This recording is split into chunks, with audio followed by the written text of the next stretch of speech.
Understanding your money, which is understanding risk, understanding your trading, and managing your money in the correct way. Because a lot of people will come to the market and usually have an account in which they're not okay with losing.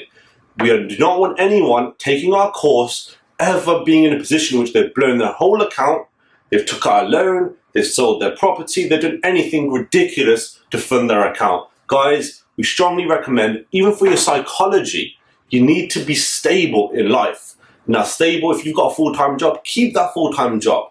Just because you purchased this course, just because you've got a 1-month winning streak, do not go and quit your job. If you've got a business, I beg you, keep it. Because you need to keep yourself entertained and you need to keep yourself financially secure. You do not want to just completely dive into the full-time realm of trading to begin with. Because stress for that money, you might have certain requirements, you might have certain obligations in which you financially must provide yourself, your loved ones, anything. Do not jump first deep end of the trading world, which is blowing your account. You want to slowly, again from the previous video, I did the ladder example in which you can slowly build your way up. So trading and psychology is just about managing your money. Now when it comes to your deposit, like I said, do not go ahead, no bank loans, no bank loans, no selling your property, no borrowing crazy amounts of money. With trading, I always say to people, become investable. Now I'm not saying go out here and ask anybody for money, but become investable. If you can show you've got 3 months, 6 months, a year, ideally, consistent profit in which you trust yourself with the money, you can have a decent sized account, whatever way you wish to go about it. But that doesn't mean take a massive risk on your head, because that risk will make you place trades not based on correct judgments, but based on because you feel like you need to. Never trade out of need. So think about your deposit. Do not open a crazy large account and just try and hope that you're going to make rent this month or your car note this month. Take your time. Risk profile. Everyone has a different risk profile. Some people like to risk 1% per trade, and that's the realm they stick to. Some people like to place less trades, but slightly bigger risk, maybe 3, maybe 4%. I would ideally say stick between 1 and maybe 4%, but again, everyone is different. Some people are comfortable with risking a slightly higher amount, but placing less trades, and some people just want to place 1% risk trades. Risk 1%, you've got to lose 100 times in a row.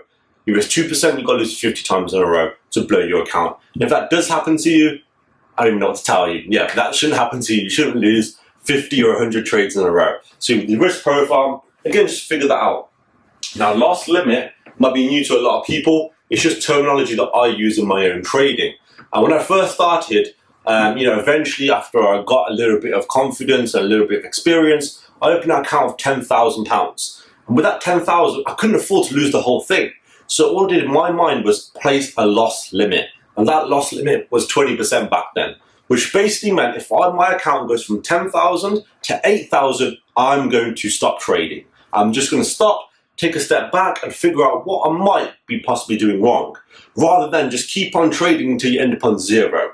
You do never want to end up on zero. We do not want any Astro FX students blowing their account. Luckily, it's not happened to anyone that we know yet. But again, it's because we give you these risk structures and these foundations to your trading and always say, stress, take your time.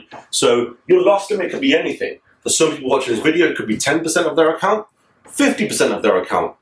But if you do blow your account, that on your subconscious and that on your psychology is awful, because you'll always feel like you need to get that back. And you'll always know the pain of what it's like to be margin called. You do not want to be margin called. I've been margin called in the past. It's not a very nice feeling. And people get margin called every single day. Margin call is when your account is basically completely gone and you're left with a small, very, very insignificant amount. So you do not want to lose everything. So set yourself a loss limit, 20%, 10%, whatever it is. And if you do hit that, just take some time out, evaluate your trading, possibly go back to demo, possibly take a week off. Take your time. Risk profile, figure out what you're okay with risking per trade, and your deposit. Again, be sensible, guys. This is your life. I'm just here to give you advice. Do not take a massive amount of pressure out on your deposit, because again, you do not want to have anyone in your ear telling you that this is due, and suddenly you're placing trades based on other people. Place trades amongst your life, become financially stable, and then your trading will also work out. It's crazy how the two do have a good correlation.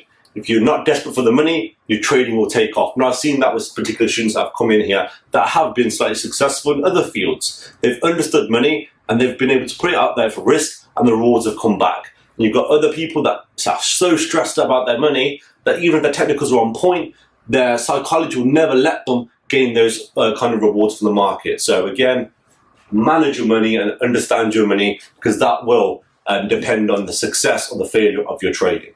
Thank you.